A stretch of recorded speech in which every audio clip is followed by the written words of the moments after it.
Campers! Hey campers, welcome back to Camp Insomnia. Hi campers, welcome back. My name is Zach and I am your head camp counselor. Yes, and my name is Devon, your other head camp counselor. Hello, hi. Y'all can see our beautiful faces today. Exactly. We're doing a video podcast as well as an audio one. Yes. But I thought, might as well, do it. Why not? So, yeah, if you guys want to go to YouTube and type in Camp Insomnia Podcast, which is in our... A link, a tree. There we go. Sorry, I thought on a break part. I wasn't ready for it yet. We're going out of order. I'm not ready for it. Yeah, you can find our YouTube account and then you can watch this episode. You can see our faces. Mm-hmm. This shit. Yeah, but if not, you're more than welcome. Just listen to our voices. And hi, welcome back to camp. Welcome back. Welcome back. To any new people, this is your first episode, which I think would be kind of weird because it's a part 3. You're randomly listening to part 3. Girl, go back to part 1 and part 2. What are you doing? Yeah, otherwise it's going to be a little confusing. But it's okay. We understand if you do want to pick up here, but it's going to be confusing. Yeah, it's going to be a little confusing. Anyways, so like we always do, an update on our lives. Mm-hmm. Devon, you are more than welcome to go first. Oh, you're so sweet. Let's see. Update. What do we got going on? I don't really have anything on. I don't know. Nothing really. I mean, everything's been pretty chill. Everything's been cool. I've been just working a lot. That's about it. Yeah. Your turn. Okay. Yes. When you're an adult, this is what you do. You work. Yeah. That's it. Same boat. I've just been working like crazy. Last week I worked 72 hours. 7-2. Mm-hmm. When I hit Saturday, I got a lot of my targets done. Although unfortunately I found out I cannot work from home. It was denied from Oklahoma. Damn. So I was told that sucks. They even tried to overturn it, and that was not a possibility. So the next step was to ask for a promotion and raise. So give me that coin. Yes, please. And I'll stay. That's all I'm saying. This boy deserves the coin. I deserve the coin. Anyways, yeah. So we wrap up production in less than 3.5 weeks. Oh my god! And after that, I asked my boss if I could be put on a Disney production, and he has said he's going to try to make it happen. That'd be pretty dope, though. That'd be pretty dope. That would be really dope. And I know the Disney productions that we're working on, and I'm like, any one of them would be badass. So we'll see. But hoping for the best. Oh no, me too. Yeah, I mean it's Disney. Wow. The top of the tier of animation. Yeah, exactly. like a studio you would love to work for. So yeah, we'll see. But other than that, that's a winter storm happened today. We got over 12 inches of snow. Oh, I think more than that. Shit, that's crazy. Yeah, thank God we live on the second story, so we can still get out of our door. Yeah, true. Yeah, but it is snowing hard. It let up a little bit. I'm looking outside right now. Yeah, I don't know. So, snow, but I'm inside and it's warm. I don't have to go outside, so thankfully. Over here, it's finally getting some rain again for once in our fucking lives. California getting moisture? I know. Never. It's like God is just spitting right now, but that's okay. Yeah. He threw you a bone. He said, here. For you. Yep, that's it. For you. That's it. All right, cool. All right, well, campers, if you've already seen the title of this podcast, which I'm pretty sure you have, if you didn't, you're an idiot. Love you. Today we're going over the final installment of Slaughterhouse. It's been a while. It's not like I was avoiding doing this. The research for this has taken me so long. This is going to be a really long episode for you guys, and for Devon, but it's going to answer a lot of questions. It's going to be scarier. So as a disclaimer, if you are sensitive to like abuse, like physical abuse, home abuse, I guess what you'd say, like by your parents, so child rape, abuse. child abuse, Abuse. and like murder. Okay. Don't listen to this. You come back in another different multi-parter, but that's what we're going to be talking about today. If that makes you uncomfortable, I do apologize. But I'll see you in a later episode. Fair. Fair. So, without further ado, wait, real quick before I jump into this, did you listen to the last podcast of you moaning Amber's name? I haven't listened to it yet. You haven't listened to it? Because I put it on repeat twice in the episode. Because I said in the episode, I go, I'm going to play it back so everybody can hear how you moaned Amber's name. Because you were like, no, I didn't. You re-listened to it and you're like, Amber. I was like, Devon! I'm leaving. I am leaving. Oh, Amber's going to eat that. I don't think she's listened to that one yet. Oh, maybe my she has. God. Oh, Amber's going to love that. I'm leaving. So you need to listen to it. Oh, it's great. It's great. Look I'm getting red now. Thank you, asshole. I'm embarrassed. Oh my God. So you'll love it. You'll it's a time. I'm going home. I'm already home. Fuck. All right. So, campers, let's gather around the campfire. Ooh, that high note though. Ooh. Anyways, yes. Let's go ahead. Grab a Blakey's. Grab a Blakey's. Are you okay? No. Grab a Blakey's. Grab a buddy. Get comfy. And let's go ahead and do a tip for camp based on just what you just told me right now. Let's see. If you are in any danger at camp, right? Any danger. Cell phone signal is a little weak. So go ahead and go to where Mama Angie's little station is. She will have a landline phone, and you go ahead and call 911. And you let her know what's going on. And she will help you. Lord knows she'll help you. Yes. Do I believe 911 will come out and help us? Probably not. It might take a minute. We got JQ. We got JQ the medic. You know. Okay. All right. We're getting there. We're getting there. Oh. You could try. Oh, hold on 1 second. Okay, one. Emergency. Emergency. Sirens. And we're back, campers. The emergency has been fulfilled and no one is dead yet. Yet. I like that. Exactly. So we're around the campfire. Ooh, shit's on fire. It's all nice and toasty. And Devon is going to give us a tip. Oh, I'm redoing my tip. Okay, shit. Yeah. Wait. Did you do your tip? Yes. Oh, you did do your tip. Zach is forgetful. Oh my God. Get it together. I'm an idiot. I'm tired, okay? You're not an idiot. It's okay. So everybody, welcome to part 3 of Slaughterhouse. As a reminder of kind of what happened last episode, basically, Clayton threatened to kill the girls, right? They were in the kitchen, remember? He was in the kitchen. He put a razor blade up to their throats and their face. Yeah. And he basically called them whores and sluts and was like, I'll chop you up and kill you. Better behave and obey me at all, no matter what. Yeah. Scary as hell. Another one, Tony ended up leaving the house, which is one of the brothers, and so did their sister Alice, who then went to go live with Clayton's mom, which wasn't any better, but at least there was electricity, a shower, and a bed.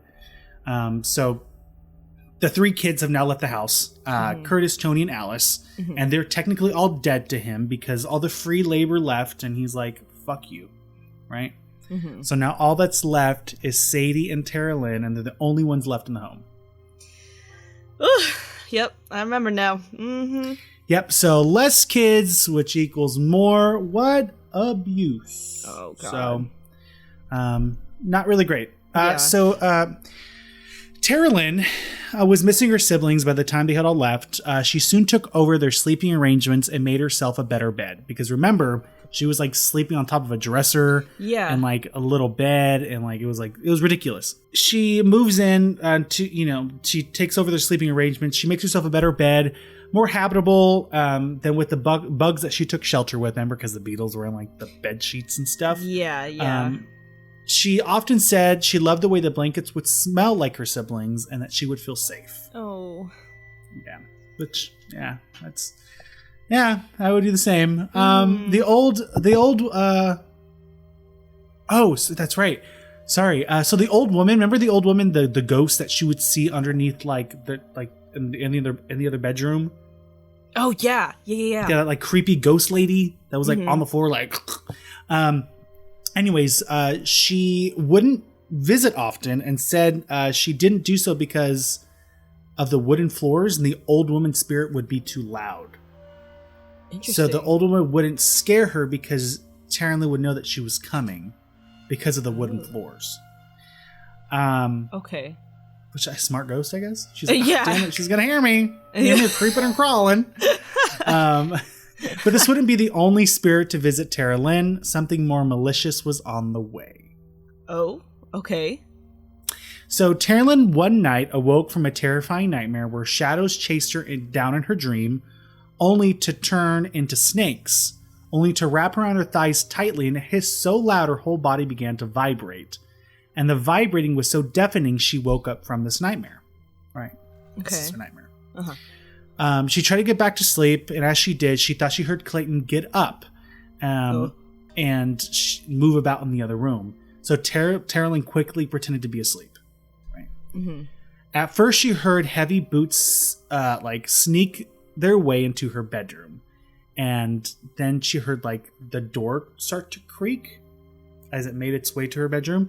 She suspected Clayton was gonna give her the old terrorizing good morning surprise, which she's done before, or Clayton's done before. Remember, he just wakes her up. He's like, "Get the fuck up! We're gonna play a little game and make you roll back and forth that orange in the living room." Yeah. Remember? Yep. So she thinks that's what's gonna happen again.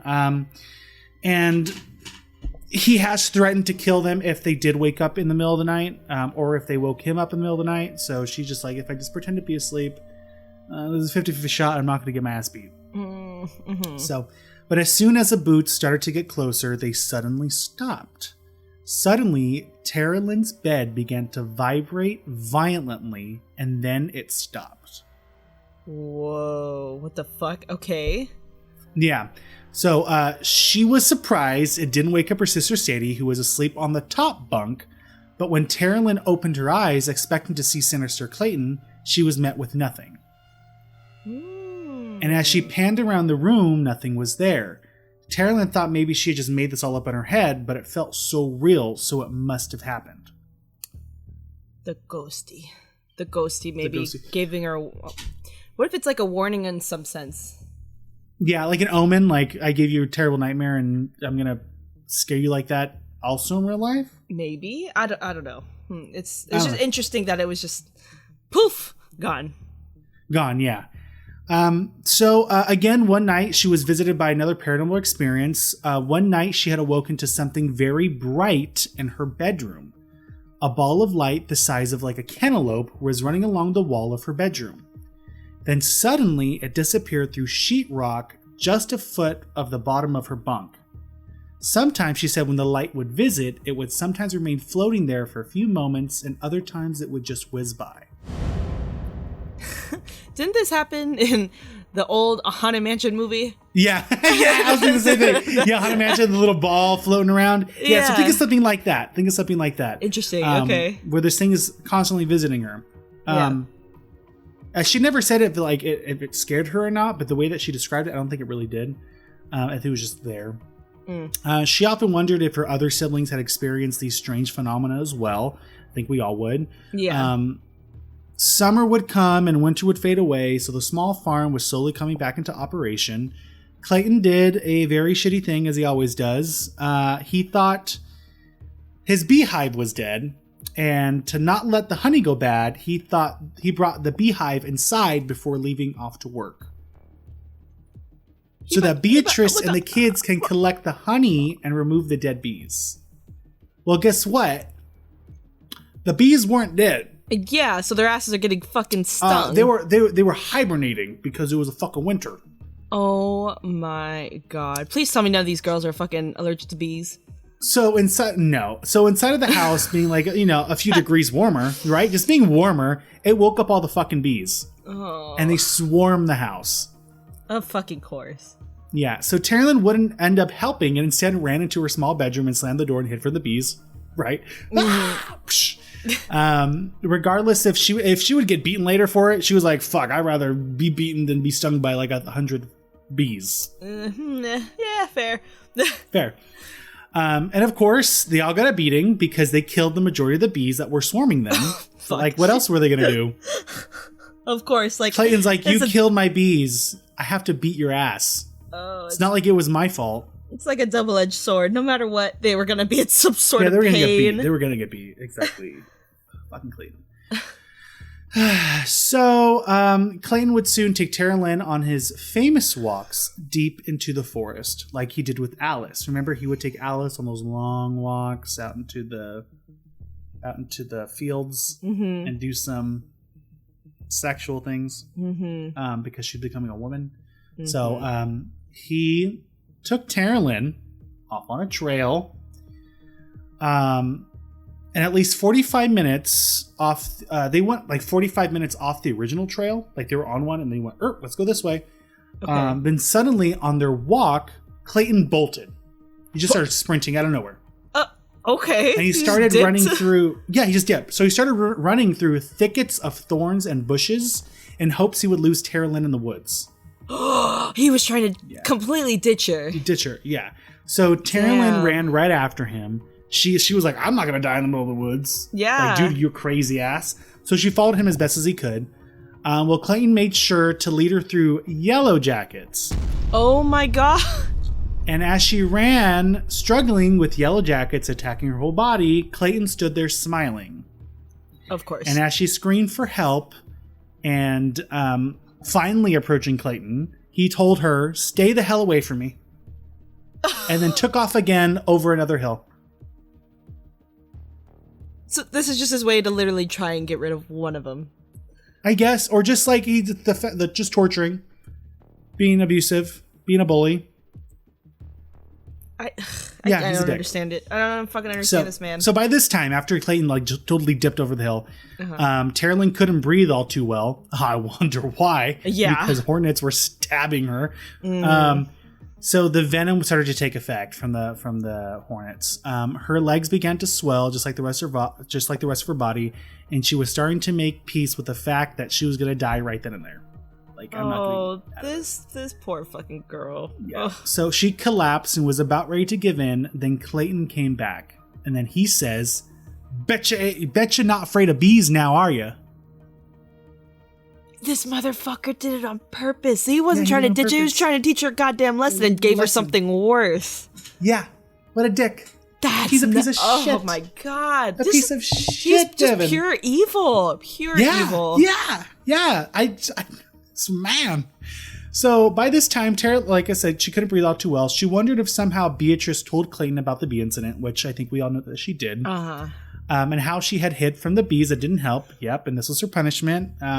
Even though Clayton took a leather belt to her back already, he decided that wasn't enough. Of course. So, of course. Hornets it is, asshole. So Clayton would then lead Terrilyn out of the woods. They would hop in the truck to head back home, and Terrilyn was relieved that their bonding time was now over. Yeah, fucking bonding time, sure. Time to go. Yeah, bonding time my ass. Uh-huh.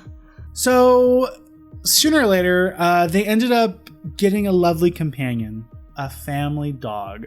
Oh, no. I don't like this already. So Clayton would bring home a dog to which he named Rika. Rika was a German Shepherd mix and was a junkyard dog that apparently Clayton had found. He had tied the dog to a large tree out front with a 10-foot chain and a thick metal collar around its neck. The dog would end up almost killing itself by wrapping itself around the tree so tight and not knowing how to untangle itself because it would just like keep going around. Right? Yeah. and then it would start to suffocate. Clayton would love to watch this. Of course he did. Loved it. It was like a football game for him. It's sick. He's sick. That's why. Yeah. So when he was done gawking at the dying animal, Terrilyn would sneak out and lead the dog in the opposite direction of the chain to get itself untangled. She would help it, thankfully. Soon the dog, thank God. Yeah, someone, yeah. So soon the dog would entertain itself by running back and forth on the chain, and Terrilyn loved that even in its most distressing time in life, it was still finding joy somehow. That's so sad still. Oh, God. Yeah. So Terrilyn would then start to notice that the silver chain that was around its throat, it was really thick. Like just a thick metal collar. It was buried deep into the flesh of the dog's neck. Oh my God. Yeah. Because it's rubbing so much and it rubbed away all the fur and it's starting to embed in his flesh. This dog was better off on its own as a junkyard dog. Ugh. Yeah, literally. So it was starting to fest with pus and bacteria. And due to the constant walking back and forth, like I said, all that was left was bare skin. All the fur has peeled off. Terrilyn, seeing how much pain this dog was in, asked Beatrice for help. What the fuck do you think Beatrice would say? Go ahead, tell me. Well, basically she fucking said, are you gonna pay to take it to the vet? Yeah. Are you gonna get all the medicine to fix it? No, and I'm not, so I'm gonna fuck. I figured it'd be some sort of asshole comment. Yeah, we already feed the dog anyway. That should be enough. God. Fucking annoying. Oh, I hate these people. So she handed she did help her somehow. She handed Terrilyn a jug of bleach to disinfect the dog's neck. Oh my God. There you go. So this is the quote from Terrilyn. I'll be quoting her a lot in this because there's a lot that it's better to hear it in her own words. Okay. Terrilyn goes, I don't know why Rika didn't bite my hand or take my head off with its powerful jaws as I leaned in, untangling metal from flesh. Maybe Mr. Heavy Boots with his invisible hands held Rika's head to the side, shielding me from nervous canine teeth. All I knew was by the time I had freed Rika from the sting of the collar, bleached his neck down, and stuck half of a dish rag between the rings of the choker and his peeled back flesh, my clothes were soaked thoroughly, and I could barely speak from all the fear and emotion. Oh my God. Yeah. So as she did this, chunks of the dog's flesh fell off because it was just rotten. Yeah. A few minutes later, Clayton peeled into the driveway with Sadie in the passenger seat. He would often take Sadie on car rides, which consisted of Clayton going out and running over stray dogs on the back roads. Oh my fucking God. The fuck? Oh my God. Oh my God. And then depending on how many he killed, he would often celebrate with vanilla soft serve ice cream. Oh my God. Oh my God. I can't even. Yeah. Uh-huh. And then they come home and then there's their dog and it's traumatizing. Yeah. Clayton's fucking insane. Honestly. So he did this often to Sadie because he felt like she needed to toughen up and not be such a pansy. So I think I already know what's coming next. So Clayton would soon fire Beatrice from her sex work job. Remember, he was pimping her out. Remember? Yeah, to get extra money. To get extra money, yeah. Well, saying that Beatrice had let herself go. Her boobs were to her belly button, and she was aging. And men, frankly, didn't want to pay to fuck her anymore.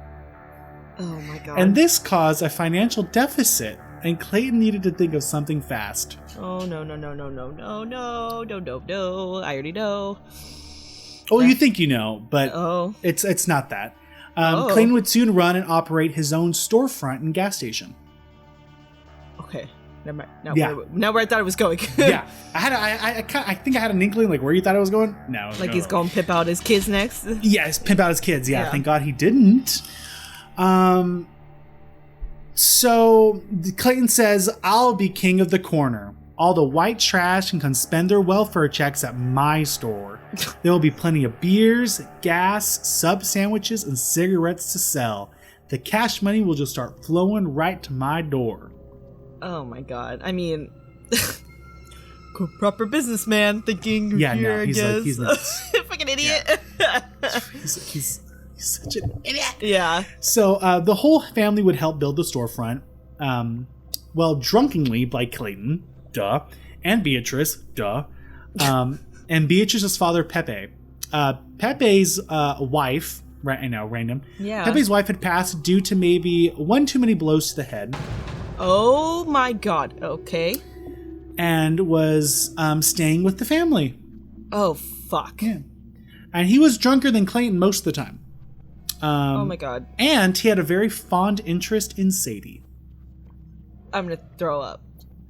Yeah, Sadie was becoming more and more like voluptuous, like big-breasted, and he loved to rub himself against her. Ew, fucking But sicko. Sadie was really smart. She knew to keep her distance, you know. Yeah. And she would often spit in his food, burn his toast, and blare her music so loud next to his bedroom door when Clayton and Beatrice were away. Like, she's like, "You're gonna be a fucking perv to me? I got you, bitch." Yeah. You know? So, thank you, Sadie. Jesus. Clayton loved his new drinking buddy, but found himself wanting more. Something more fun. What more fun than the dog Rika tied up to the pole? Oh no. At this point, I don't even fucking know what he's gonna pull out of his ass. Neither do I. So, see, Clayton's original hunting dog, Chico, had been stolen off his property. He said it was like his best hunting dogs. It was the best at catching rabbits, but it was also really good at like killing lost people's pets. And Clayton loved to see his hunting dog bring back home dead people's pets, knowing that the owner was out there looking for his or her missing pet. Oh, it's like a And fucking knowing that game he for had him. it dead. It's a game. It's a game. Yeah, he's just sick. Like, he's evil. Like, evil. No, I haven't seen one shred of remorse. out of this man. No. Not even kindness. And I mean, I think from what I remember when he was younger, he was pretty abused too, wasn't he? Yeah, he was abused by his grandparents. Remember, his mom gave him up. He's like, "I don't want this fucking kid. Yeah. Go live with your grandparents." And the grandparents treated him like shit. So this is all he knows. Yeah, didn't he try and retaliate too and like try and shoot him or something? Yeah. This is all he knows. This is all he knows. But now he's in control. So yeah, he's in control. Yeah, so it's free game. So Clayton wanted some fun with his very disheveled dog Rika. Brought her into the house and then called Terrilyn into the living room. So he brought the dog inside the house. He's like, "Terrilyn, come here." I brought the dog inside. Clayton wanted to toughen up the dog. And also Terrilyn. And this was how he was going to do it. So this is what he says. "The trick is to snap him real hard on the tip of the nose to get his attention. If he yelps, immediately snap him even harder. The trick is to get him to snap at your hand. Once he can't take the pain anymore, the stupid son of the bitch will snap back. When he does, he will get a little piece of dry dog food as a reward. Soon he will catch on that he needs to fight back. Next, I'll yell out a catchphrase, a word like sir, or when I snap him, he will associate pain and fierceness whenever he hears that word, sir." Pretty clever of me to think that one up. Oh my god, whatever. Just in case I can't hit him when I need him to attack somebody. Next, I will cuff him a couple hard times on the snout until he begins to growl. When he does, then he'll earn himself another piece of food. He must always think that a hand raised around him means to attack or be beaten. Keep him hungry, and you can keep him ready to bite and to fight back.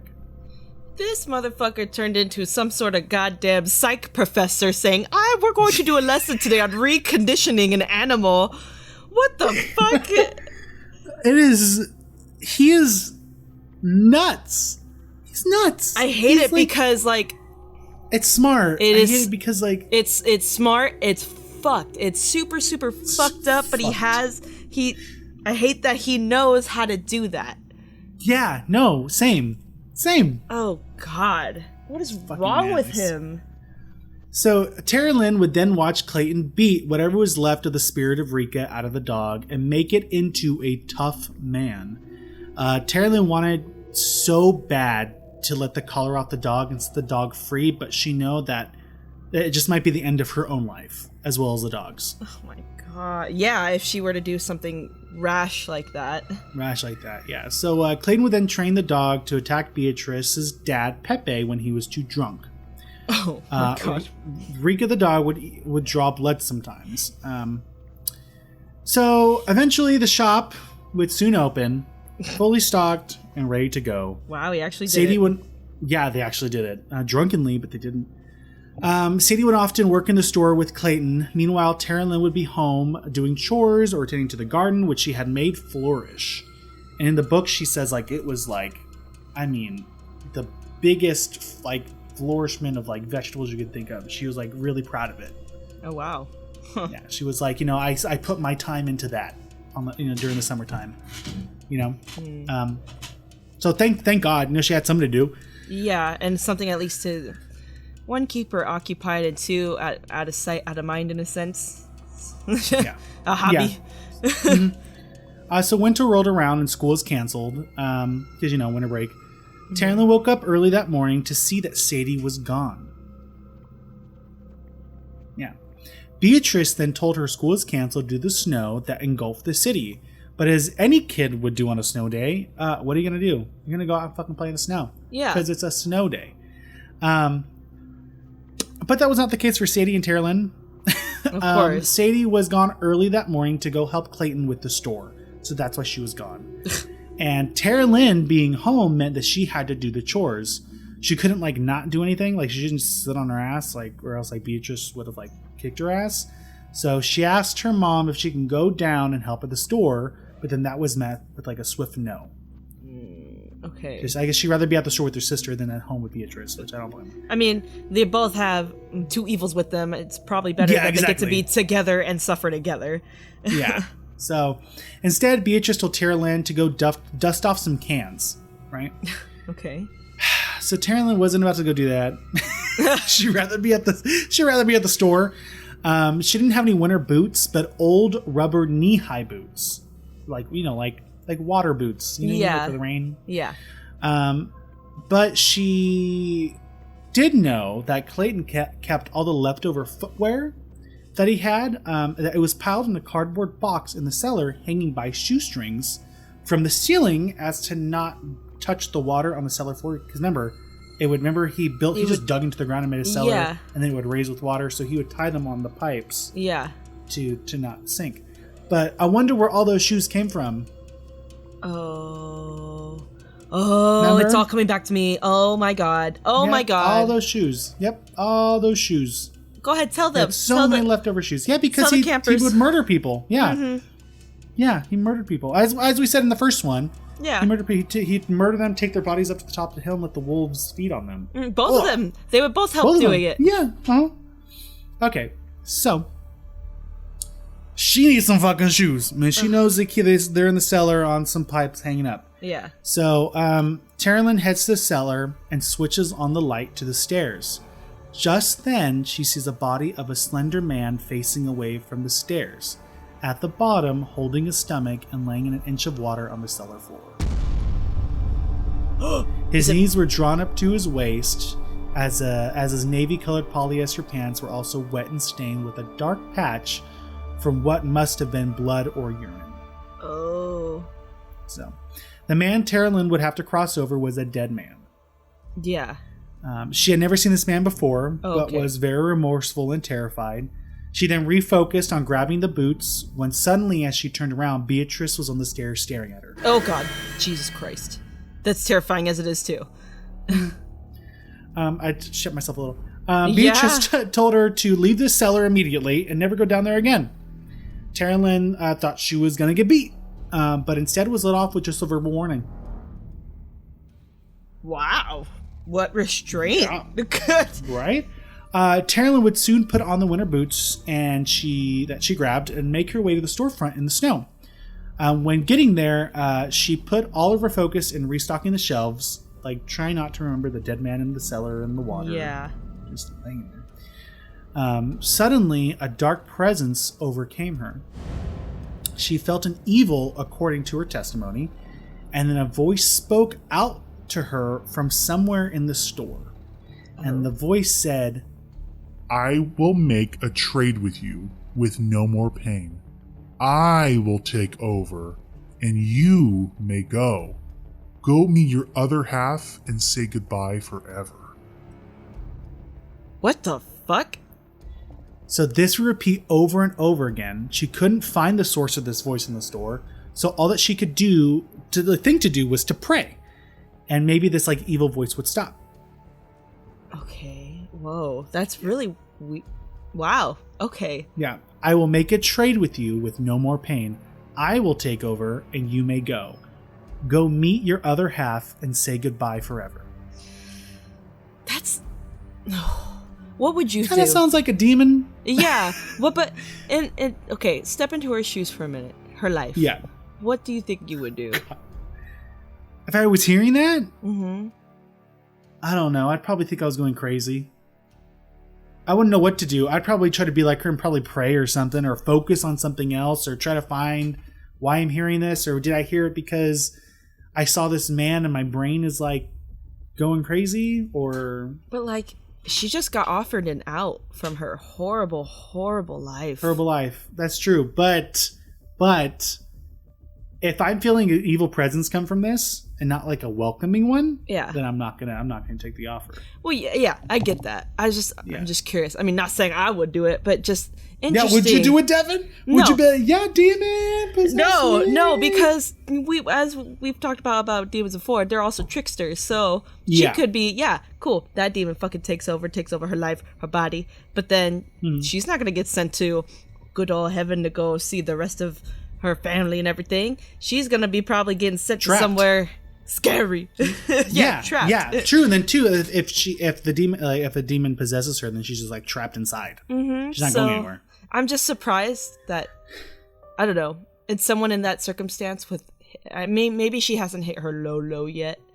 Her life is shit. It's just interesting. I'm surprised girl, I'm like, I don't know how she hasn't hit her low because all this is low. Right? But you know what I'm saying? She just had to step over a dead body. I mean, yeah. No, I know what you're saying. Yeah. So they would return home later that day, and Terrilyn told herself to put on her best acting performance to Clayton and Beatrice, that whatever she saw, she didn't see. Right, the dead body. Oh, yeah. Clayton would soon go into the cellar and drag the body through the snow and dispose of it. Of course, the family just thought he had to do one more errand.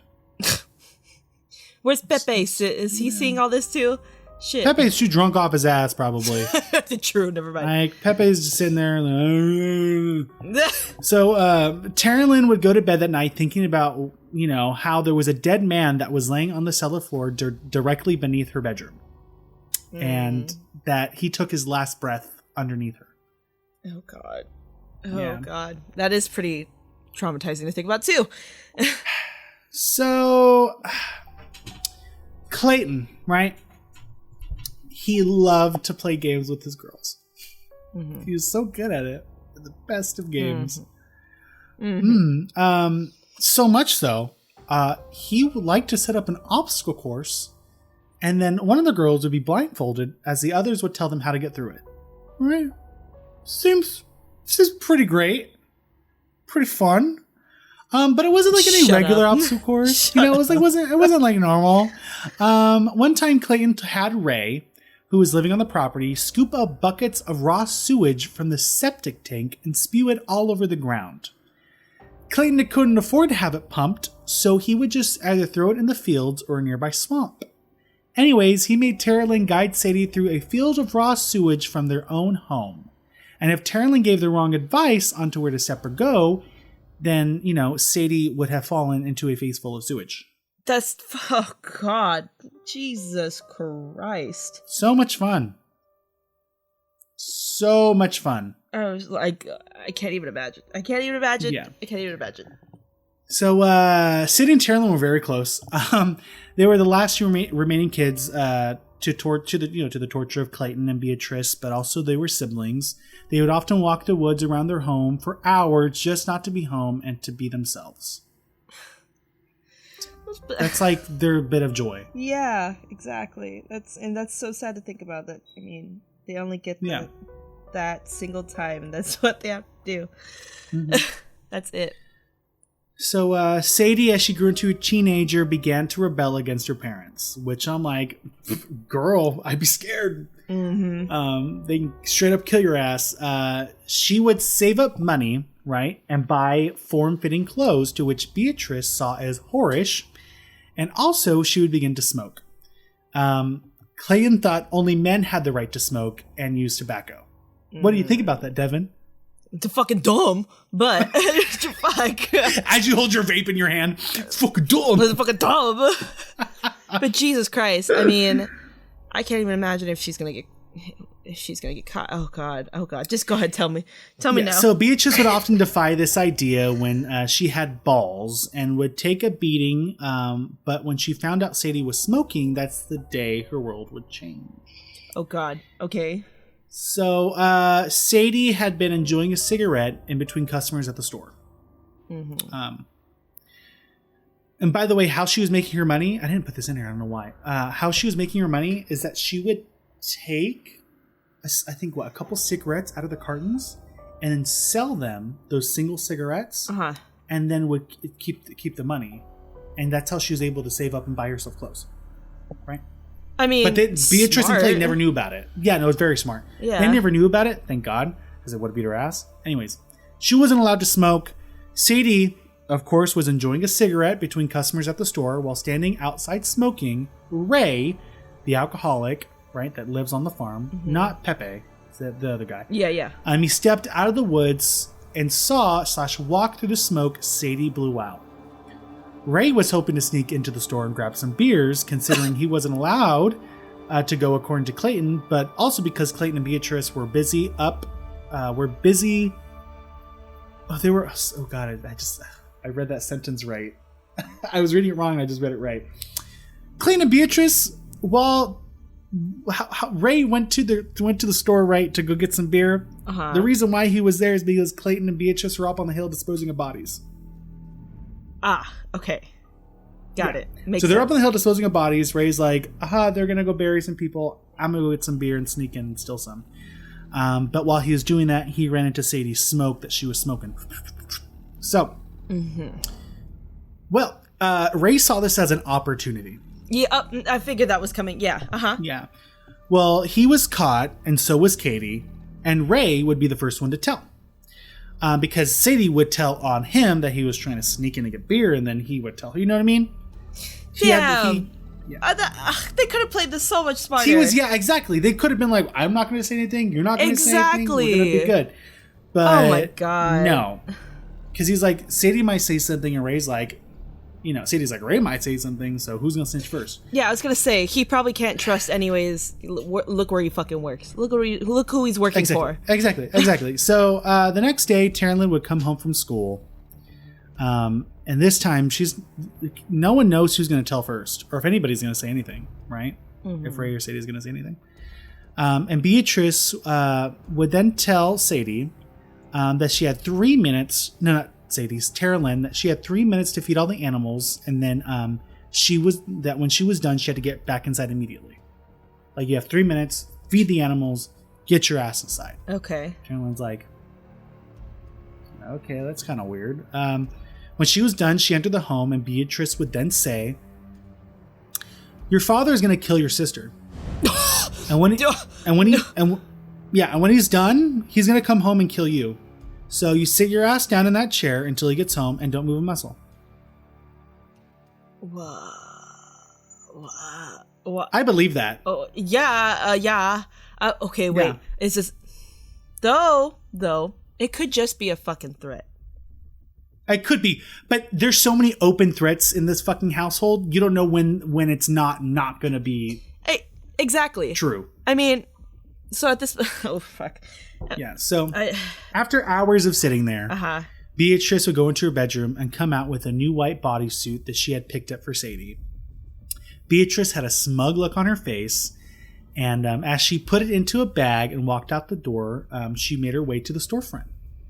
Beatrice would then walk up to Sadie, who was a cashier at the time at the storefront, and tell her, "Hey, you should try on this bodysuit that just came in. Let's see how good it looks. Let's make sure it fits. Put it on, girl." Ew. Sadie was like, okay. I mean, but it also wasn't odd because like she would buy things and have her mom go pick it up, and Beatrice would. Which is also out of character. So confusing. So she was also kind of like, okay, that's kind of weird, but also like not because you do this for me often. Yeah. You know? So it was like I don't know where this is going to go. So. Oh, God. Sadie would then go, sorry, I'm just ready for it. So Sadie would then go into the bathroom. She put it on and stepped out to show Beatrice, right? And she's like, I look like a snack, right? I look good in this dress. Uh-huh. I'm like, look at the new mom. So as the last customer left the parking lot and Sadie turned around and was showing Beatrice the one piece, that was Clayton's time to strike. Oh my God. Clayton would then barge into the store and punch Sadie on the right side of Sadie's head, which ended up tearing her eye retina in her right eye. Oh my God. Then Clayton would grab Sadie by the back of her head / hair and drag her down a path in the field. By her hair. Oh my God.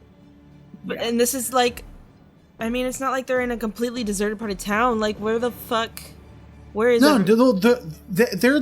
They're not completely deserted, but remember, they own a large piece of property. There's not many people far around. Like, you know, when we visited Oklahoma, we go out there to, like, the cabin, right? My uncle's property. It's kind of like that. Oh, she's right? And there's like a storefront by the gate. Yeah, there's like no one really around. Like it's people are around, but they're at a distance. Oh God. So knocked on the side of the head, torn retina, dragging her from the store through a pathway in the field by her hair. Yep. Mm-hmm. Clayton would then rip off the brand new white bodysuit off of Sadie's back.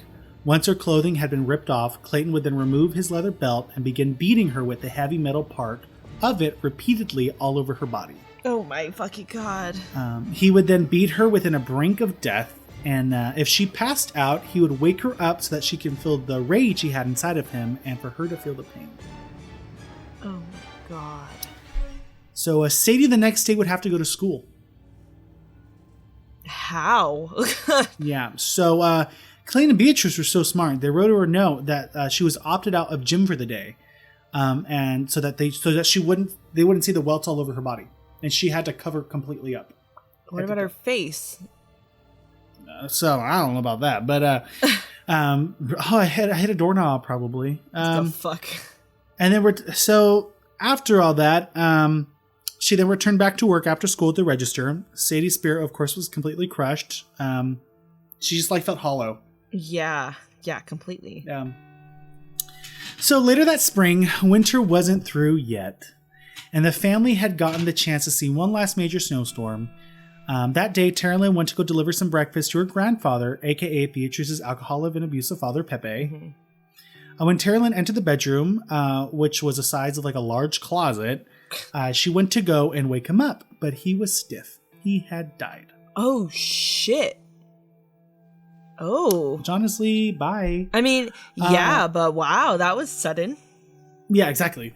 So Terrilyn would soon take over his room, for it was a better deal from the room that she had because it was really close to Clayton and Beatrice's room, and this one was a little bigger and had a decent bed. She said, "Ooh, vacancy."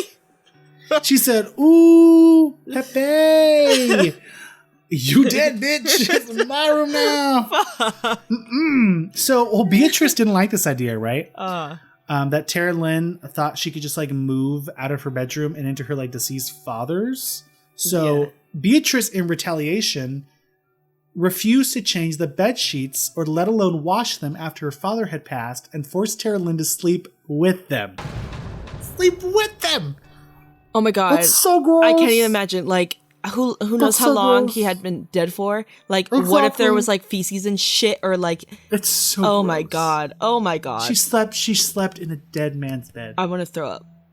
It's so fucking gross. But honestly, Terrilyn was like, "Fuck that shit! I'm asleep in that motherfucking bed. It's away from you. I'm making it real cozy with this little fluids." Oh my God. I'm gonna set up shop. Oh my God. Oh my God. Bro, fuck that. Yeah, stop. I'm gonna start gagging. Stop. Okay. So Sadie by this time because time has passed, would soon attract the love of a man. And she would soon fall head over heels for this person. And this was her chance to escape the hellhole she had always been living in. Yeah. Right? Yeah. So Terrilyn, on the other hand, had dreaded her leaving, but would soon have to come to terms with her being the last child left to leave. And Sadie wouldn't be there for her any longer. No. She's like, well, she's going to have to go. Like, as much as I want my sister to stay, like, she has to get the fuck out too. Damn, what a good sister. So she says Sadie wanted out now. Unfortunately, she wouldn't be of legal age until the middle of July. She knew that asking permission to get married would be a touchy subject. Beatrice and Clayton had so much to lose with Sadie gone. Because again, labor, the storefront. Yeah, exactly. She would have to word it such that it would seem that Beatrice and Clayton would come out winners in the end. Sadie would continue to work at the store, the difference being she could no longer be a financial burden to Beatrice and Clayton. Someone else would be responsible for her upkeep and care after she was married. She would have to word things just right so Clayton would understand. She's like, if I move out, I'm not your burden anymore. You don't have to feed me. You don't have to put a roof over my head. I'll still work at the storefront. You'll still have a worker there, but you won't have to do all these other things. I'll have someone else to pay for it and take care of me. You know what I mean? Yeah. I'll be helping you. I'm saving you more money. That's pretty smart. I mean, damn. No, it is smart. Yeah. But will they buy it though? I don't know. Yeah, exactly. So Sadie would get married, although Clayton and Beatrice didn't want her to get married. One, a loss of free labor, and secondly, it was expensive to throw a wedding. Well, Beatrice made sure she worked on the day of her wedding and didn't allow her to leave home until an hour before the wedding started to get ready. Oh, God. Okay. An hour before the wedding was going to happen. Of course. Bitch. A fucking course. So she gets home, right? She's sprinting home. She wanted to take a bath to freshen up, but Clayton was in the bathtub at the time, knowing that she needed it to get ready. He's like, oh, you have to get ready for your wedding? Well, I'm in it. What are you going to do about it? Oh my God. Sucks to suck. So Sadie was like, fuck this. So she slipped on the wedding dress and was out the door. Like, what else could she do? I'm like, if this man loves her, he won't give a fuck right now. Exactly. So Sadie she was like, I'm so close to freedom. It's like right there. Oh God, no! Don't wait! Don't take this away. I'm going to read this. So I'm going to read this excerpt from the memoir because it just shows again how like crazy Clayton and Beatrice are. Oh no! Oh God. Okay. All right. Give it to me. Because we don't know how crazy they're. Give it to me. So this is from the book. After the wedding, Sadie was relieved from her duties at the store for the rest of the day. Beatrice never made it to the reception of her daughter's wedding because it just wasn't important enough to keep the store closed all day. Of course. Needless to say, Clayton stayed, bought drinks for himself, and got completely hammered, dancing to his favorite songs from the jukebox. Clayton decided that the first dance should also be a solo production of Clayton doing the twist for all of our embarrassment. Later, after the cake was cut and Sadie and her new husband had slipped away, Sadie's new mother-in-law, still stunned over the day's events, yeah, I would be stunned too. Mm-hmm. She wrapped up the remaining cake, including the topper, and proceeded to take it home for safekeeping. Because some people like to keep that. Yeah, it's like a safe, like a memory thing. Yeah. As no good deed goes unpunished, she quickly learned the errors of her ways, the mother-in-law. Beatrice, using every curse word known to man, threw an explosive temper tantrum over the phone in the ear of Sadie's new family. Somewhere between the part of fucking cake being stolen by white trash thieves and bring my goddamn cake back, the line went dead. She wasn't even there. Exactly. Needless to say, within an hour, Beatrice had received the rest of the wedding cake, wrapped in tinfoil. Yeah, sitting on the step of her front porch. What's that bitch gonna do with it? Exactly, nothing. Oh, it's so irritating. So Clayton, still drunk after his debut, saw his opportunity to get involved with all the excitement. He's like, ooh, people are fighting.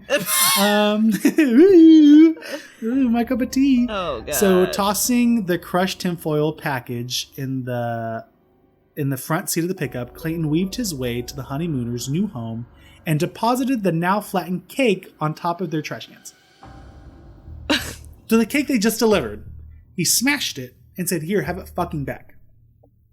They're so petty and crazy and yes. Oh my god. It's just like they have to have the win. They can't. Like, Yeah. if someone else is in control, they need to do something. They have to be the one in control.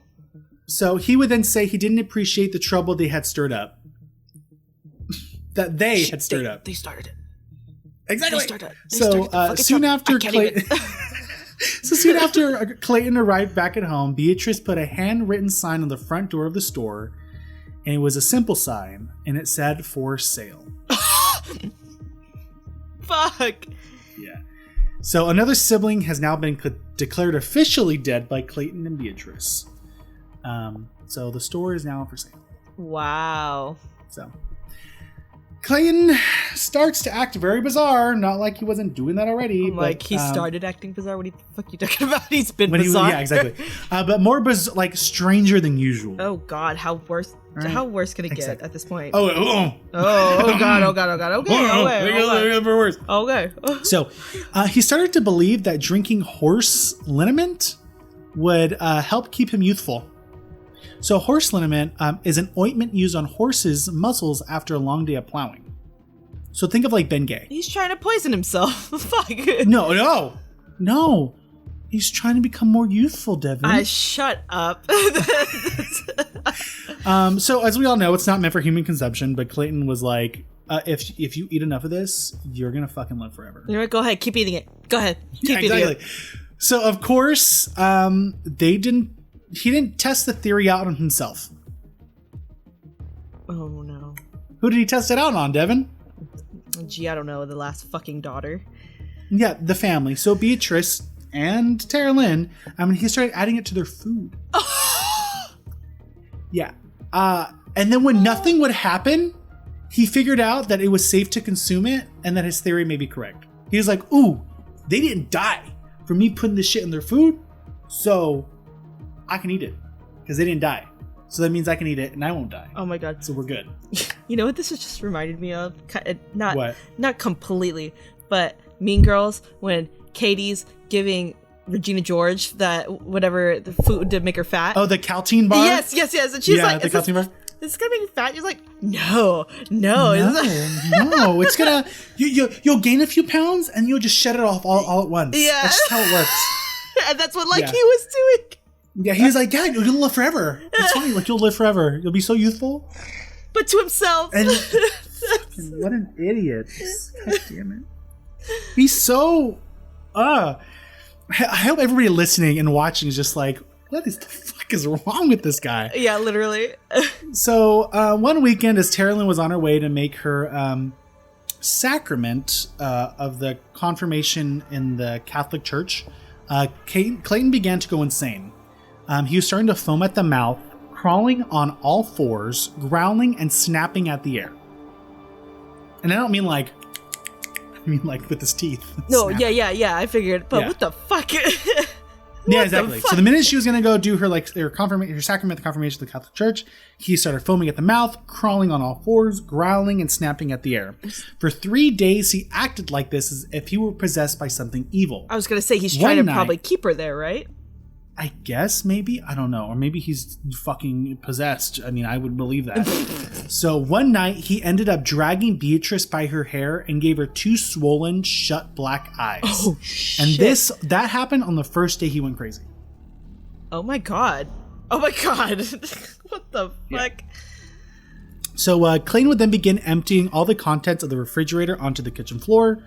Clayton began smashing ketchup bottles and mustard jars against the walls with such force that the walls became dented, splattered the ceilings to the baseboards. For every jar he threw, for every plastic dish of soup he threw, he screamed for Terrilyn to get busy and clean it up. Okay. Clean up my mess. I threw mustard out the wall. You clean it, bitch. She's always going to be a fucking slave. Dude, look, seriously.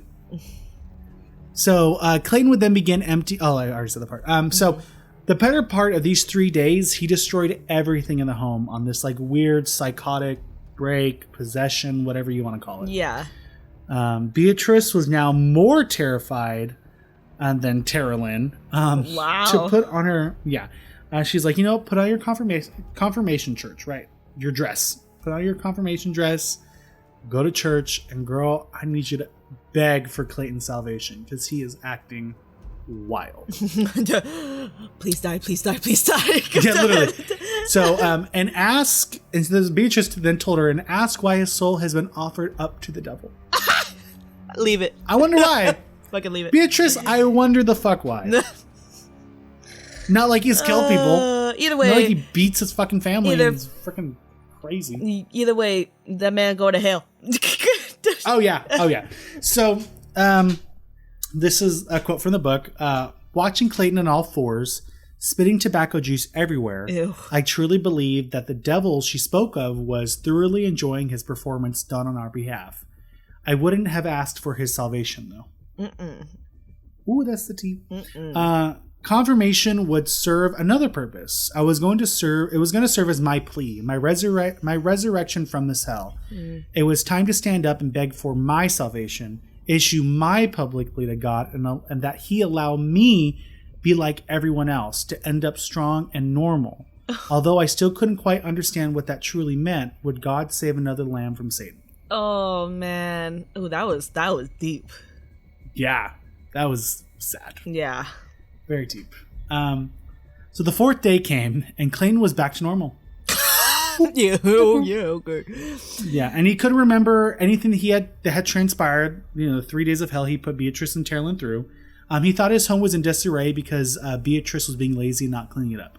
Oh, my ass. Yeah, okay. He's like, I don't remember what I did, and bitch, why is this house filthy? Asshole. Nope, I don't believe that for 2 seconds. So Clayton would then decide that he wanted to get a jump on the long weekend of drinking and headed out to his favorite bar. Beatrice would patiently be waiting at home for his arrival of Clayton and a poor victim for them both. Also, fun fact, Clayton loved going to gay bars. What?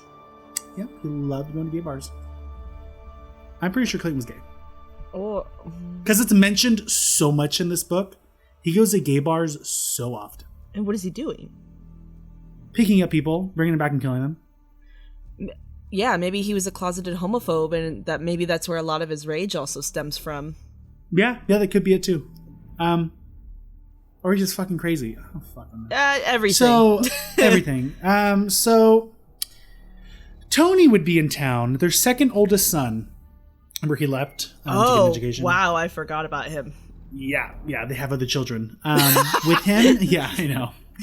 With him, he brought his small dog. Tony was in town, and he was trying to figure out what he was going to do now with his life now that he was out of college. And this was the last place he wanted to be. He knew exactly. He knew he would only be there for a couple weeks. No. So when Tony was out of the house, Terrilyn would take care of his dog. Right? Thank God. The same night, Clayton went out to find another victim. Terrilyn wanted to take the dog out around back of the house to relieve itself and to take a little walk for the dog. Right? Just to get it out. They ended up standing a couple feet from an enormous stack of lumber that was outside. Clayton had planned to build like a rent of homes that were next to the storefront because it would make him more money. His next scheme. Yeah, I know. Who would want to rent from it anyway? I can't. So anyways, she's outside taking this dog to go pee, right? Yes. Tony's out trying to find probably work or something. It's not really mentioned in the book. She's walking this dog. They're next to some lumber. The dog's taking a leak. And as Terrilyn turned, ready to head back inside, she felt a sudden rush of very cold air. The air felt heavy, charged with static electricity, making the hair on the back of her neck stand on end. She looked up to see where the chill had originated, just as a massive black flying creature with at least a 10-foot wingspan began to swoop up and off the ground toward her. Lifting its body up and over the pile of lumber. As it cleared the lumber pile, its hind end hit a couple of the heavy planks, sending them flying through the air as if they were matchsticks. Whoa. So then she says, in the book. This was not a nightmare, this was real, and I was terrified. With my heart pounding so loudly, it was deafening. I snapped hard at the rope, swinging it over my head like a kite, and began running as fast as my legs can, that my legs would take me, just taking one step in front of the other. The last I saw of the enormous black manta ray shaped creature was as it flew up above my head into the dark night sky. Clearing the steps, I rushed through the front door while trying to catch my breath, remembering only that Shammy was still on the other end of the rope. The dog. Yeah. That poor dog. You She was like, yeet! Yeah. Flung. You know what it just reminded me of? Huh. My old story. The Jersey Devil. Oh, yeah, that's right. Yeah. That's what it kind of sounds like. Sounds like, yeah. It does. Uh-huh. Shit. Maybe it was Jersey Devil. Yeah, maybe. So, well, this was in New York. Well, he went around, okay? He went around. He's a traveler. He's got wings. So, dazed and gasping for breath, the poor little dog began to shake and convulse. It had only been sheer luck that I hadn't snapped the poor animal's neck with a jerking motion. I began to cry, cradling the poor scared dog in my arms. Oh. Shammy would live, though it was doubtful if he would ever be normal again. Regaining my senses unsteadily, I walked to the living room where Beatrice sat quietly with the television now off. I didn't care how foolish I sounded. I had just witnessed the most frightening sight that I've ever believed imaginable. Even the ghosts that rattled around the house were no comparison to this flying creature that effortlessly there you go. knocked over 1,000-pound stack of lumber like matchsticks. So, as Terrilyn would jumble over her words, trying to explain to her mother like what she had seen, she was like, "Girl, this manta ray thing was," and I was like, "Ah!" and it was like, "Whoa!" and the dog was like, "Yeah, girl." So she's telling her all this, right? Everything that she's seen. Beatrice just sat there with the smuggest look on her face.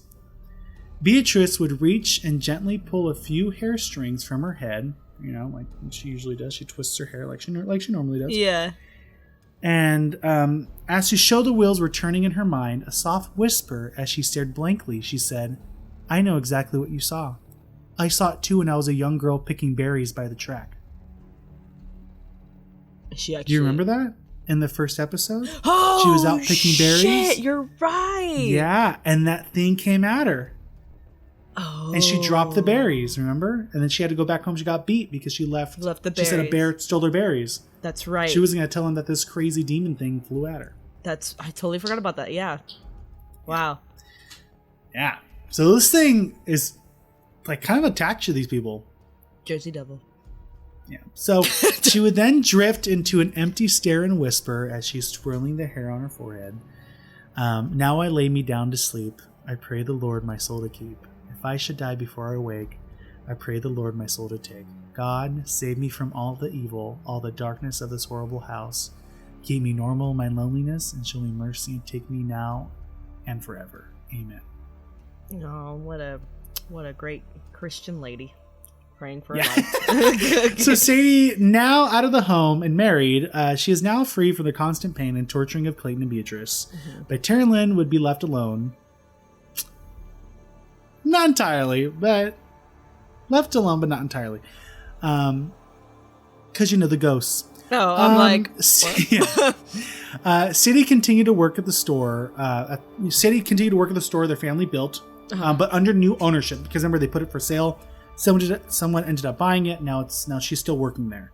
Mm-hmm. So now at least Sadie was like close, but not close enough to where she was in like arm's reach or the backhand of Clayton and Beatrice. And she was close enough for Terrilyn because that was one of the reasons why she continued to work there. Yeah, was for Terrilyn. So, and although Sadie was close to Terrilyn, and would try to like connect with her sister, Clayton made sure that if Terrilyn would contact her sister, that there would be hell to pay. Because according to Clayton and Beatrice, Sadie was dead to them. Yeah. After they all lost like free labor, they were pissed. So Terrilyn would be the only one left to make sure. Would be the only one left. So, yeah. they didn't want to lose another one, being Terrilyn, because she was the last free labor. They did not want to lose her. So the only way to not lose her is to give her the bare essentials for school so that she didn't become too smart to leave and get an education like the rest of her kids did. Or get married. Okay. Yeah, so she's like, I'm not going to make sure I give you the bare essentials because I don't want you to leave. Do you hear Mila screaming? Yeah. Sorry guys. Hey, we're back. If I'm sorry, I just realized the family I'm with, their child is having a temper tantrum. So if you hear a lot of screaming in the background, it's not because I'm Clayton and I'm like killing people. Their child is having a temper tantrum. So yeah, he's a little screaming, guy. If you hear screaming, yeah, he's like 4. If you're screaming, Snow White's poor little Milo upset that he has to go to bed. So sorry about that. So, like I said, they were pissed that they lost free labor. They weren't going to let her leave. They weren't going to let her become educated. So they would give her the bare essentials. So, but that didn't stop Terrilyn. She stayed up late nights with a flashlight, studying with her hidden textbooks underneath her bed, anywhere she would hide them, because Beatrice and Clayton would often take them from her. And the school would be like, where are these books? She's like, I lost them. No, they took them. Yeah. So she would try to study with her hidden textbooks, and sometimes she would even try to communicate with the ghosts to help her with her studies. Oh. She'd be like, hey, old lady creaking on the floor looking like a demon. What's 2 + 2? Because, girl, I'm having issues over here. Oh my god, I can't study. So about this time, as time went on, Beatrice became nicer. Is it? Well, it's definitely not out of pity, that's for sure. No, but she became less abusive. I guess I'll say that, less abusive. I don't know about nicer, but less abusive. Well, I mean, if they keep fucking beating the shit out of her and treating her the way they're treating her, of course she's gonna fucking dip eventually. So they have to be nicer. So, and by nicer or less abusive, I mean she would take Terrilyn out in the town and tag along to do errands with her. So Beatrice like, I'm gonna go to the store and get some fabric or whatever, some food. Tag along. So one day, when they went to town, they passed by a group of card readers, or as Beatrice calls them, charlatans. Terrilyn caught the eye of one of these card readers that they had passed, and the woman stopped the two and told Beatrice, your daughter there is a healer. Did you know that? She has a gift of faith healing. Let her put your hand on whatever ails you and see if you notice the difference. Oh. So Beatrice ignored the woman. She's like, but it made Terrilyn feel really important. That's some there's a random detail by some random stranger gave her like some kind of hope. Yeah. She's like, I could be a healer. I can see spirits. I mean, I can talk with them. Like, why? I didn't know I could. Maybe I didn't see that in myself. Okay, this is interesting, right? I mean, of course, something like that's gonna make her feel good. It's gonna make her feel important when all these other people have made her feel like shit. They compliment her ever. So of course she's gonna latch onto that. Exactly. I'm pretty sure she's the only one that goes to church. So when they had arrived back at home, Beatrice, of course, who did she tell? She told fucking Clayton. Right? Yep. So told him all about the interaction with the card reader and how apparently Terrilyn is a healer, and Clayton's mood shifted from like, he was laughing, right? He was like, ha ha ha, this is some funny shit. And then it shifted to just sheer, like, just anger. He was pissed. Yep. He then would beckon to Terrilyn to him, right? Like, Terrilyn, why don't you bring your little something special over here? Healing, they say. Well, I have something you can heal. We'll start there and see what else arises in the process. I'm going to throw up. So Terrilyn hated the gross statement, and all Clayton and Beatrice could do was laugh. They were laughing. Ha ha ha ha. You're being a perv. Ha ha ha. So funny. God. You want your daughter to give you a boner. Ha ha ha. Disgusting. Fucking gross. So, as time went on, Clayton was now getting into the business of growing and selling marijuana. And wow. hopefully that'll calm him down. Let's see if that'll happen. Yeah, what do you think? Fuck no. Exactly. So one day he brought home what he would say would be a sad stray. He was built like a bulldog and he had just sleeves of tattoos, right? Colorful tattoos, really built like beefy muscle guy. And Clayton was starting to lead him to the basement. The little hole in the ground that he'd like to take all his little treasure tokens to. But then suddenly he had a change of heart, and he realized that this man was a party animal. And he wanted to have fun with him before he could ever decide to make him kick the bucket. But he did that with most of the victims. They got him all drunk and shit. Yeah, well, the man was already drunk. Yeah. And he was like, I'm gonna go kill this fucker. Then he realized, nah, he's too fun. So why would I do that? What the fuck? Okay, whatever. I'm gonna keep him around. But to basically fuck with him. Clayton doesn't want to be his friend. He just wants to fuck with these people. God. So Terrilyn goes on to say in the book, the late night parties became louder and less predictable once pills and other drugs had been added to the mix of entertainment. For the next couple of years, the late night world was going on a wall away. What was going on a wall away became a very frightening place. Many weekends were spent curled up on the bottom of my metal closet or sitting between the wall and the bed, praying that I wouldn't get offered up as a party favor. Some of the latest and greatest best friends kept coming back and again. In fact, for several months, other new best friends, especially those without families, were eventually put away like worn out toys, either up in the woods or some other concealed place. Figured. Just murdering more people. Yeah. Mm-hmm. No strings attached. So due to the constant mental and physical abuse, Terrilyn was experiencing that she had grown like this extra sense to tell where Clayton was at all times just by closing her eyes. Like she explained it like she was him.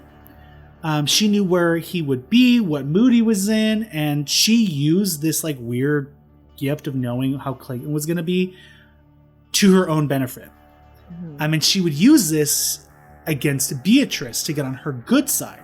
So she would tell Beatrice how Clayton was going to act or be, where he was, what mood he was going to be in. And Beatrice would love that information because then she would avoid Clayton. But then Beatrice would leave Terrilyn alone. Yeah. So Terrilyn was always like being a remote viewer to Clayton's actions, outbursts, parties, and killings and all that crap. And she knew him like the back of his hand by now because she was always spectating. Mm-hmm. So she would use that shit against Beatrice and be like, I know what he's going to be like today. I can help you out. This is what he's going to be like. Just leave me alone. And it would work. It worked.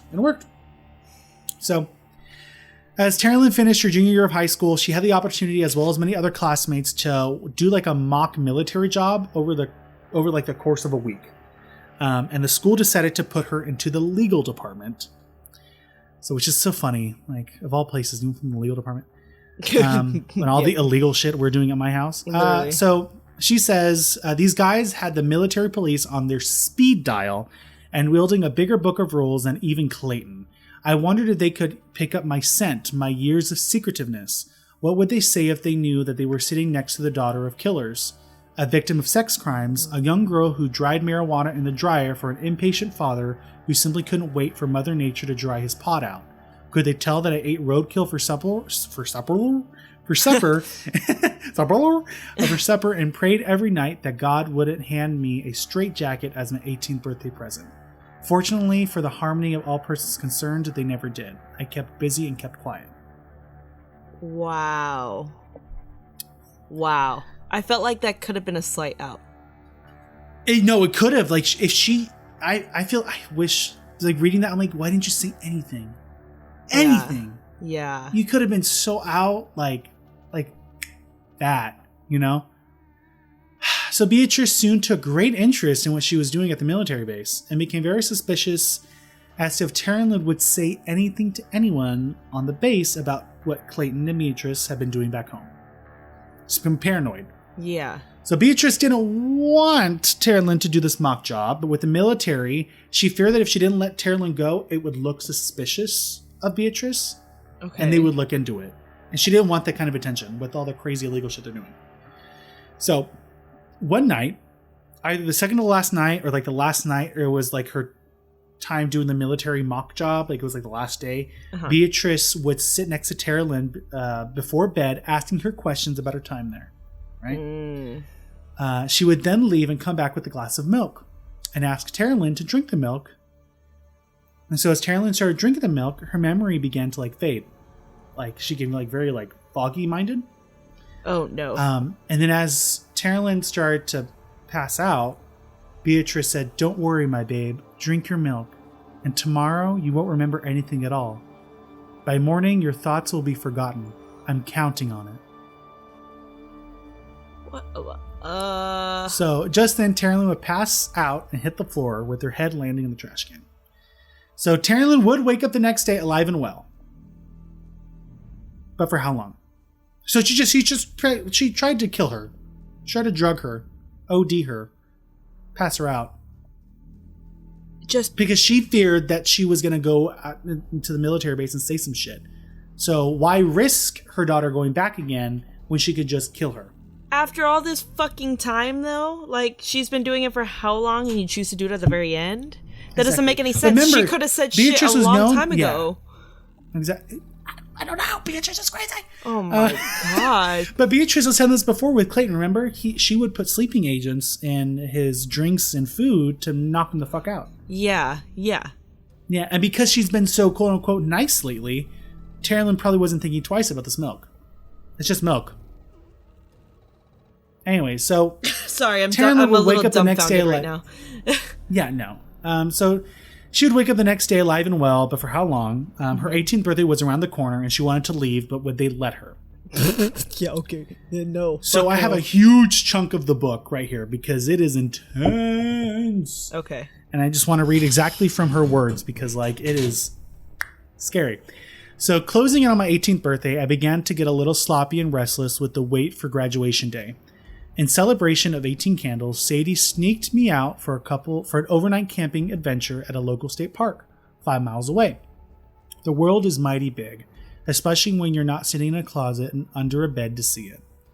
Looking at the stars under a warm blanket of summer night, I knew that I was in the home stretch. Last to leave, had a future and a new start on life. Settling for a restful sleep, I prayed that morning would not find us too soon. Coming home early Saturday morning, not yet gone 24 hours, I could feel the heaviness in the air in the house as soon as I opened the front door. Beatrice stared at me as if she had forgotten that she had been the one to grant me permission in the first place. Lest, of course, Clayton found out.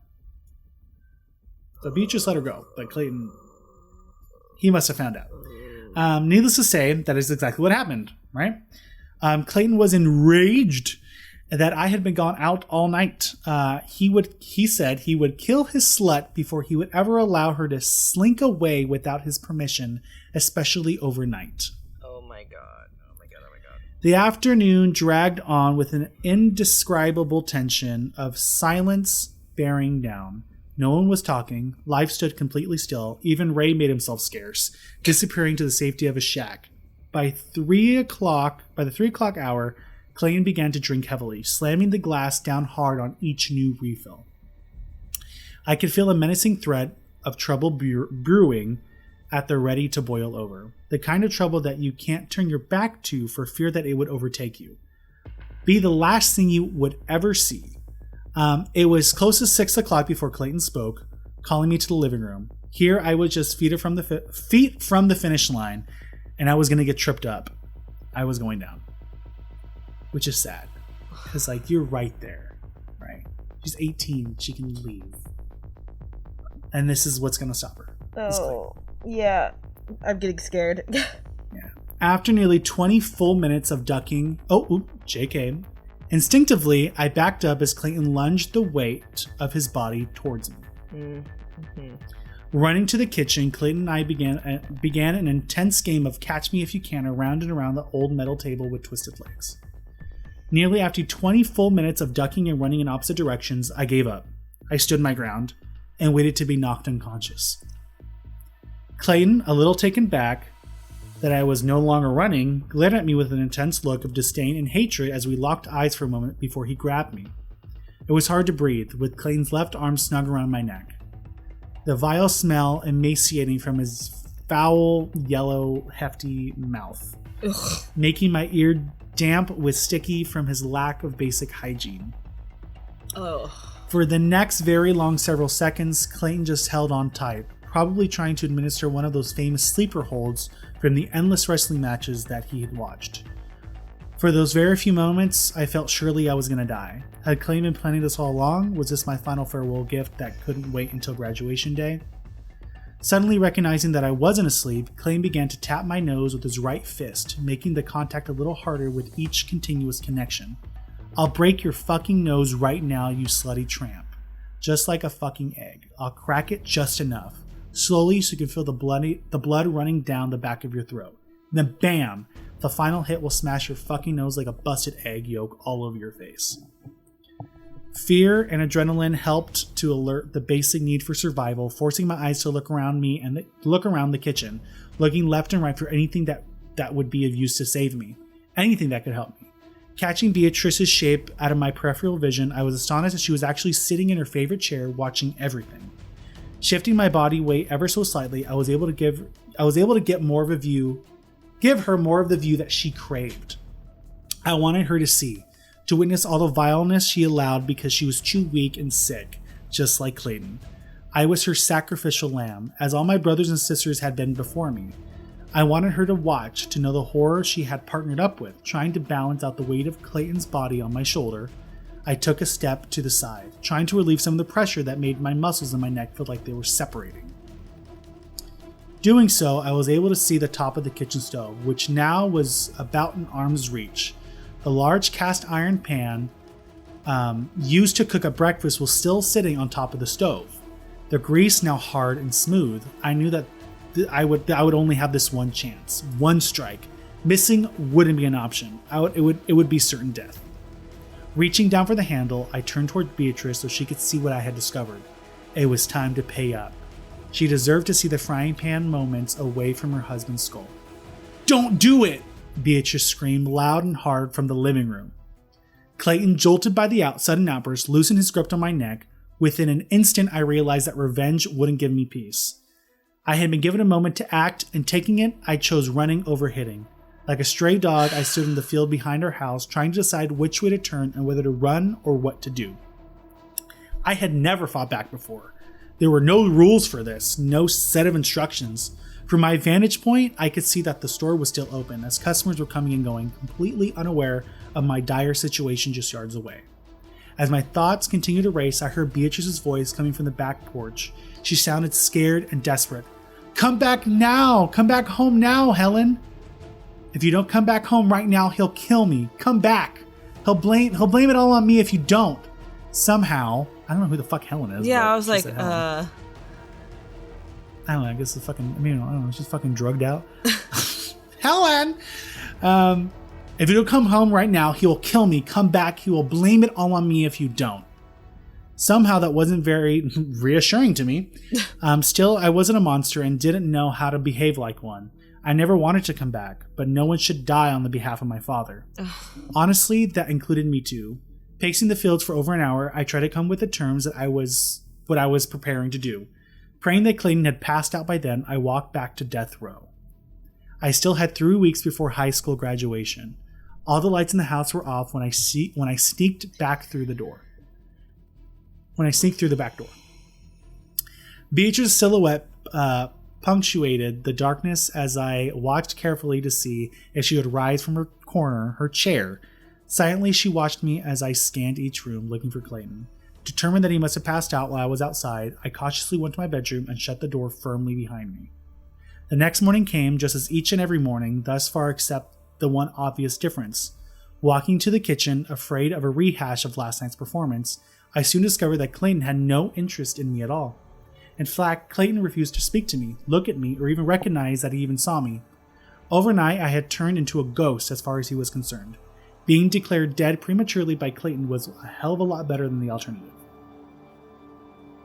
Wow. She's lucky. He's lucky. I would not have returned. I would have gotten the fuck out. Even after all that, she still had sympathy for fucking Beatrice. Yeah. Because she shouldn't have to die because of my shitty father.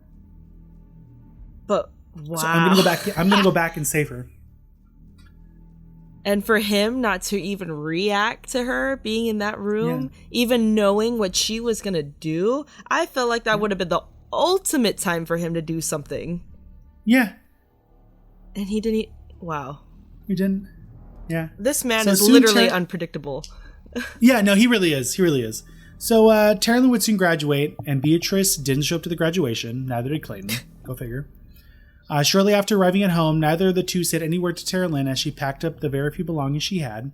Clayton taught her not to become too attached to inanimate objects, so she didn't really have much. As she packed and left, she took one last look at the House of Horrors for the majority of her life, and she became very sad. She was very saddened. There was just so much pain to let go of, and could she ever really let go? So Terrilyn was free.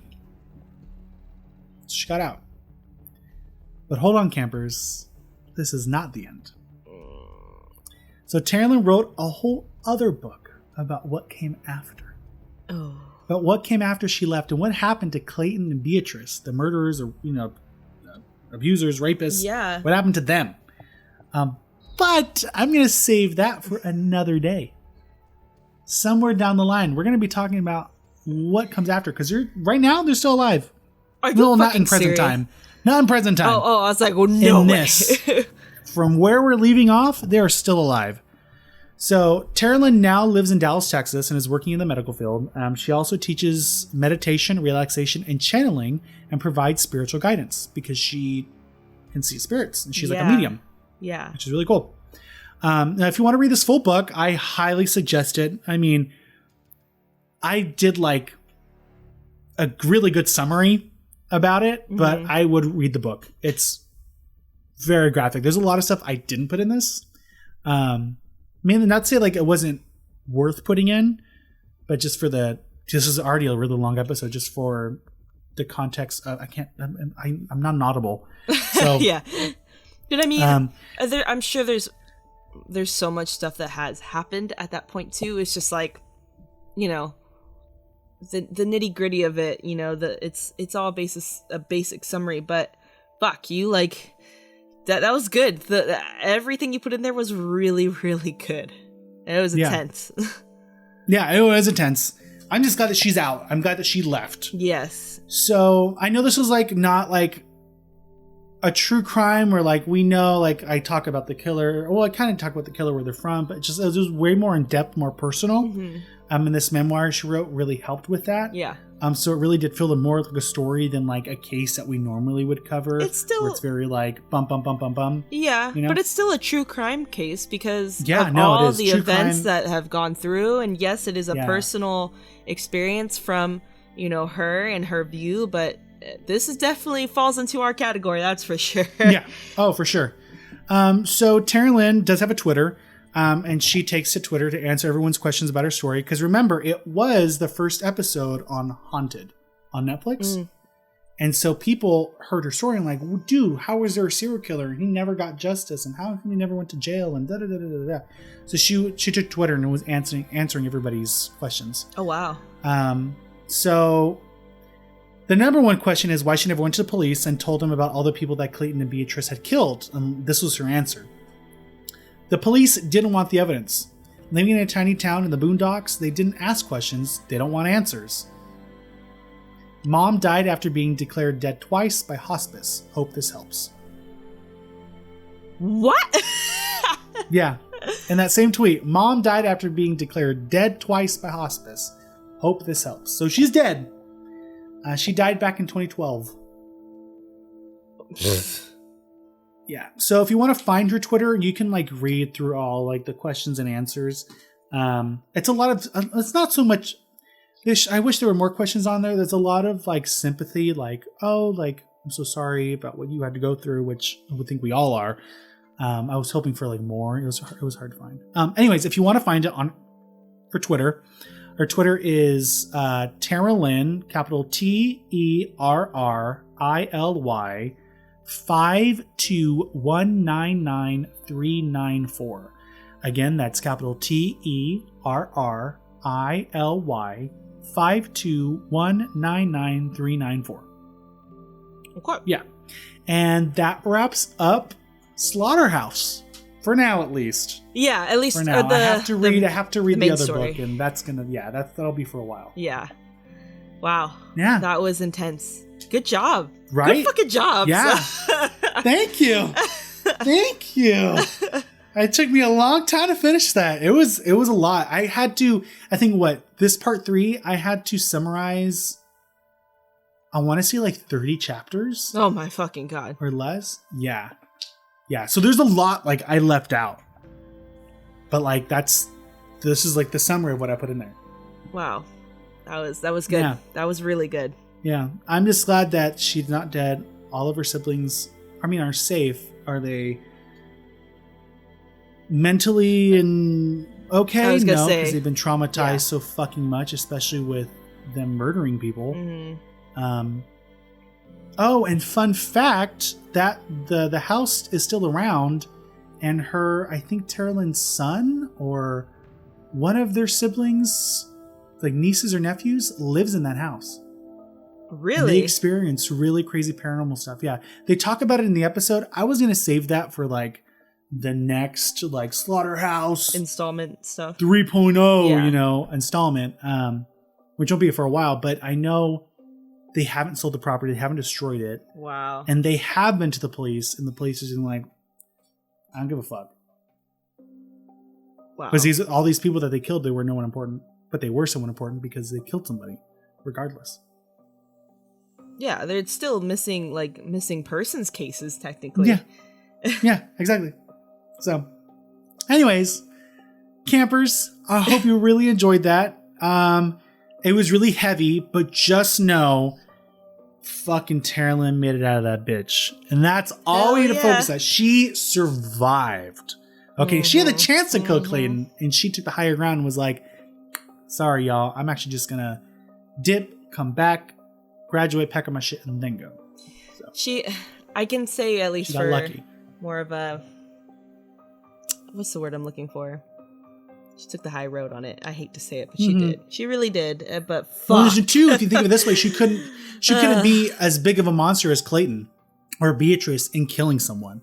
Yeah. Because killing anybody or even harming like Clayton that hard, like crossing her pan, she'd probably fucking kill him. She would have cracked his That's skull. a lot. It would have been done. Like killing someone, that's a lot. Regardless of they have like just fucked your life, you're taking another life. Exactly. Yeah. For me, regardless of what anybody's done, that's a lot. Mm-hmm. Oh yeah. I don't think I could completely. Ever. No. It is a lot. It really is. And I mean, shit. It's not like, I was in the army. I had to be trained to be able to know that was something potentially I had to do. Would I ever want to fucking do that? Of course not. Of course fucking not. But Jesus Christ, it's a lot. It's a lot. No, it is a lot. No, it is. It's a lot on your conscience, that's for sure. Yeah. So, anyways, campers. On a lighter note. We always do. On a lighter note, we're gonna say a joke. We're gonna tell you a little joke. Let's laugh. Party. Wait, do you already have one? No, I don't have one. Okay. So we're gonna Google it. Music choice. Something uplifting. How about uplifting spiritual music?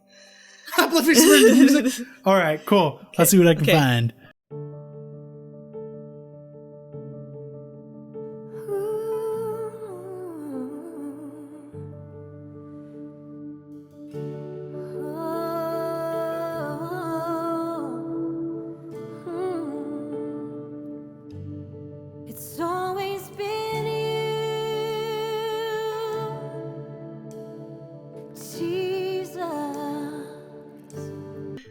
All right, campers, and we're back. Hope you like that spiritual music. I feel a little calmer now. I feel a little better. A little calmer now? Good. All right. Let's disrupt it with some laughter.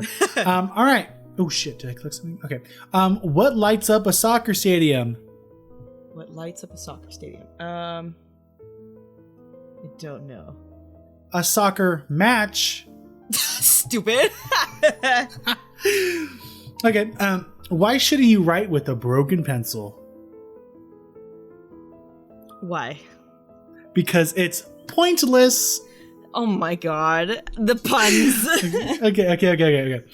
What's the difference between the bird flu and the swine flu? What? One requires tweetment and the other requires ointment. That was good. I like that one. Okay. Like, you know this one. What's brown and sticky? I actually don't know this one. A stick. It's a stick, Devon. I'm leaving. How do you not know that one? I don't fucking know that one. Oh my god. Okay. Okay, this maybe you know this one. What do you call a pig that does karate? A pork chop. There we go. All right, campers, thank you for listening and tuning in today's final installment for now of Slaughterhouse. Please do us a huge favor. If you are watching us on YouTube, give this motherfucking video a thumbs up and subscribe. Well, I haven't said that in forever. I know. Damn. Yeah, if you guys didn't know, I used to do YouTube back in the day. Oh, yes. All the videos are unlisted, so you'll never find them. Only for our enjoyment. Only for our enjoyment. We want to do like memories. Oh my God. Yeah, give us a thumbs up. You can comment. Please comment in the video. So you can be like, oh my God, Zach, you're so much fucking uglier than I thought. And Devon, you're a fucking goddess. Shut up. Leave us those kind of comments, okay? Lastly, for everybody listening at home, please follow us on Instagram. That's where we put all of our pictures up from all of our cases. So if you want to see what Terrilyn looks like or their home, I found some images. They're very scarce, but I did find some. So if you want to see like kind of what they look like, I'll put it on Instagram. And that is what, Devon? What is our Instagram? Our Instagram is at campinsomnia_podcast. Hey, you can find all of our platforms and our what in the description. Our link tree. You'll find, as Zachary said, all the links to everything, every place you can listen to us, Spotify, podcast, all the things. No excuses. All the things. Woo! Also, if you have any paranormal or true crime stories you would love to tell, or have a friend that knows or has experienced crazy paranormal and true crime, please have them write into us. We just got one the other day. I felt so bad. My friend Forrest from work in Oklahoma, he is a paranormal investigator, and he wrote us like a whole 3 pages worth. Oh, damn. I was so bummed that he sent it too late because we would have been able to read it. We'll save it for next time. I was going to say another installment. Exactly. And you guys, your written stories and paranormal and true crime can be as long as you want them to be. Yes, exactly. The longer the better. If you want, please include pictures. If you don't have any pictures of your story, but you have pictures of your cute little fur babies, send them our way too. We want to see them. Oh, I love that. Yeah, let's go ahead and do that. Yeah. And then on the subject, just let us know what the story is about. Tell us your pronouns, he, her, she, they, them, so that we can make sure that we are saying your pronouns correctly. And if you don't want to say your name, give us an alias that we can call you by. And you can write that to us at those stories, or send them at campinsomniastories@gmail.com. And then we'll be able to do it on the next installment. So please send them. Yes. I'm begging. The more, the better, so we can go ahead and get another episode in. And we have a really good time doing it. We really have a good time, hearing y'all tune in and telling us your lives, the shit and shenanigans that goes on. Exactly. Because they're the ones telling us around the campfire the stories. Yeah, exactly. Which is really cool. Yeah, it's definitely a good time. It's a good time. You get to spook us out. Yeah, it's a good time. Anyways, campers, thank you for tuning in. And we'll see you on the next episode. Yep, we'll see you on the next episode. Good luck sleeping tonight, because that one was pretty intense. Yeah, good luck trying to sleep tonight, bitch. Fucking good luck. All right, bye, guys. All right, bye.